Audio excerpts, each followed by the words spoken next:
Not one more American life should be lost to migrant crime. When I'm president of the United States, we will demand justice for Laken. On day one, my administration will terminate every open border policy of the Biden administration, and we will begin the largest domestic deportation operation in American history, larger than that by far of Dwight Eisenhower. You know, Eisenhower had a similar problem, but peanuts by comparison. It's like the border. I did a great job on the border. The border was terrible, but it was peanuts by comparison to what it is now. It was like a little tiny, a small percentage. Now, I mean, nobody's ever had to go through this. Nobody. Facts. We've got to talk about this border issue today because, well, one, because it's a major issue, and two, excuse me, Uncle Trump has released 2 new ads that I think are noteworthy. So we're going to be covering those plus a bit more. So stick around. All right. Hit that like button. Helps out with the YouTube algorithm. I would greatly appreciate it. Leave a comment, even if you only want to say, hey, for the algorithm. I appreciate any and all comments in the comment section because it helps to push the video out to more folks. All right. Share this one. America's going to need to see this. All right. And with that being said, let's dive in. We've got another tragic story connected to the border crisis. Travis Wolf was just one day away from celebrating his 12th birthday when a woman who was in the United States illegally from Venezuela crashed head-on into his family's Jeep. Church teacher accused of abusing several children in Montgomery County, Maryland. Tonight, immigration officials tell us he was never supposed to be in the United States in the first place, and he had already been deported twice. Palm Beach County deputies arrested 3 undocumented immigrants in Lake Worth Beach on sexual battery charges. According to the arrest affidavit, the 3 suspects, all from Guatemala, abducted a local woman along the street and threw her inside a truck. Authorities say the men drove off and stopped at a nearby intersection where they sexually assaulted her and filmed it. The leader of a Colombian street gang, Los Antañas, has been arrested in Texas, where he was seeking asylum.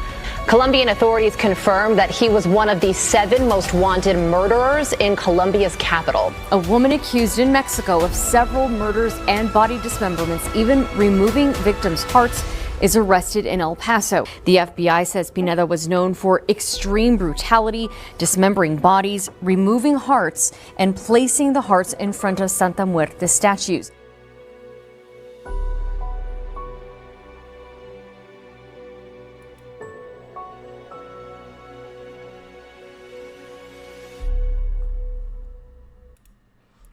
Trump 24, baby. We got to get him in. We've got to get him in. How sad is that, man? How disgusting was some of that? I mean, my goodness, you know?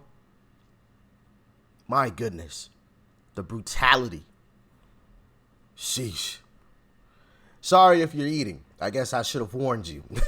You know, my apologies, okay? I apologize. I guess I should have warned anyone who might have been enjoying some food while watching this video. Hopefully I didn't ruin it too much. All right.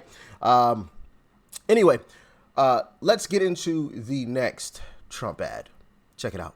A murder on Grand Rapids southwest side yesterday. Armed and dangerous. This is the parking lot where police responded yesterday to gunfire reports, and it is where they found 22-year-old Leah Gomez, who was pronounced dead right here at the scene. A mom to a nearly 2-year-old daughter with special needs. Sledgehammer smashing through the jewelry cases. It should be surprising, but it's not. Great Lakes Crossing and Oakland Mall in Troy were hit by this crew, linked back to his cell from Chile in South America. The Chilean gangs have been hitting us very hard. We have 100+ teams in operation right now in America. Police say Brandon Ortiz Vite used a handgun he bought illegally to shoot Ruby Garcia multiple times on Friday before leaving her body on the freeway and driving off in her car. Just an awful story, and he confessed that he committed the crime.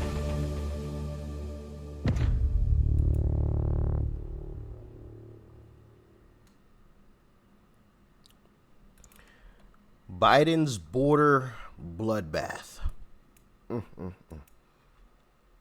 Shot her and left her on the side of the highway. How many more times do we need to hear these stories, guys? I mean, and this stuff, I mean, my heart breaks for these families, you know. This is crazy. And of course, I've got let's see here. I've got several 1, 2, 3, 4, 5, 6. I've got 6 different video clips here. I'm only going to show you probably 2, maybe 3 more. But because I want to make this video crazy long. Of videos of migrants just doing these illegals. I guess I shouldn't say migrants, right? These illegals doing some horrific things. And some lives, lots of lives would have been saved if only the border were closed. What a shame. Students walking UIC's campus are on high alert after a woman was attacked and sexually assaulted near a busy CTA stop. Well, that's very scary to hear. There's a lot of walking to do here. And of course, most of our students are commuters. Around 8 p.m. on Saturday, March 16th, UIC police say Venezuelan migrant Elvis Jesus Hernandez Pernalete, who also goes by Luis Guevara, followed a woman from the UIC Halstead Blue Line station and, according to court documents, wrapped one arm around her neck and another around her torso. He allegedly physically and sexually assaulted her, stole her belongings, and ran. Yeah, so here's the incident. The victim was not a UIC student or staff member, but the assault prompted a campus-wide alert. We have individuals in our city who are not completely vetted. We don't know their criminal history. We don't know what they're capable of. Just out on the streets. Terrible, man. Absolutely terrible. Laken Riley should have been able to go on a run in broad daylight without being murdered by an illegal immigrant. But Joe Biden promised not to deport illegal immigrants. Should that person be deported? That person should not be the focus of deportation. Biden vowed not to detain illegal immigrants who crossed the border. No one would be put in jail while waiting for their hearing. So when Jose Ibarra crossed into America illegally, he was not deported. He was not put in jail. Biden also supported sanctuary cities. Should undocumented immigrants arrested by local police be turned over to immigration officials? No. So when Jose Ibarra was arrested in New York City for endangering a child, he was freed a second time. Ibarra went to Georgia, where he beat Laken Riley to death. How many more killers has Biden set free? Building America's Future is responsible for the content of this advertising. And, you know, like I said before, that's the great thing about the internet. And that is we get to bring back up the actual facts. The facts. Because, of course, you know, Biden and Democrats have said, well, this border crisis is Trump's fault. It's Trump's fault because Trump told Republicans not to pass the border security bill, which it wasn't a border security bill to begin with. It just legalized what they were already doing. But in reality, it's actually Biden's fault. Biden said what he was going to do with the border. And we got the video proof. We have the video proof to prove it. The words coming out of his mouth, not ours, not mine, right? His mouth. He said that. He said he wasn't going to arrest anyone. He said he wasn't going to deport anyone. He said he was getting rid of all of Trump's closed border policies. He even admitted that Trump had virtually closed the border. He had ended it. It was over with. And he admitted, hey, if I do this wrong, it's going to create a crisis. And I've shown you guys that video, so I don't need to rehash that. Maybe we'll rehash that in future videos just to remind folks of the truth. But one of the great things about this entire situation is this. A new survey shows 64% of Americans disapprove of President Biden's handling of the border, including 3 in 10 Democrats. So if you don't have a border, you got problems, and they're importing them all over the country. Including some Democrats. Yeah.